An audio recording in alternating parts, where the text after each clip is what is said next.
அப்பாவும் மகனும் 2 பேரும் சாப்பிட்டுட்டு இருந்தாங்க. அப்போது ஒரு தட்டில் முட்டையை வச்சுட்டு இன்னொரு தட்டில் சோறை வச்சு அப்பா கொடுத்தாரு. "இதில் உனக்கு என்ன வேணுமோ சாப்பிடு" அப்படின்னு சொன்னார். உடனே அந்த பையன் முட்டை இருக்கிற தட்டை எடுத்துக்கிட்டான். அப்பா என்ன பண்ணார், அந்த இன்னொரு தட்டை எடுத்தார். அதில் பார்த்தா அந்த சாப்பாட்டுக்கு அடியில் 2 முட்டை இருந்துச்சு.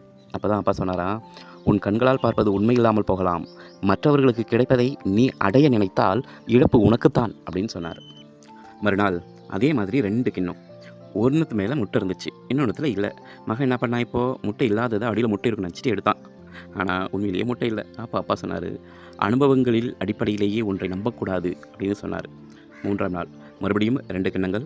வழக்கம் போல் ஒன்றின் மேல் முட்டை இருந்துச்சு, மற்றொன்றில் இல்லை. மகனை தேர்ந்தெடுக்க சொன்னபோது மகன் சொன்னான், "அப்பா, நீங்கள் தான் குடும்பத் தலைவர், உங்களுக்கே தேர்ந்தெடுப்பதில் முன்னுரிமை" என்றான். தந்தை முட்டை இருந்த சொற்ற கிண்ணத்தை எடுத்தார். மகனுக்கு சொற்றுக்கடியில் 2 முட்டைகள் இருந்தன. "மகனே, மற்றவர்களுக்கு நீ நல்லது நினைக்கும் போதெல்லாம் உனக்கு நல்லதே நடக்கும்" என்றார் தந்தை.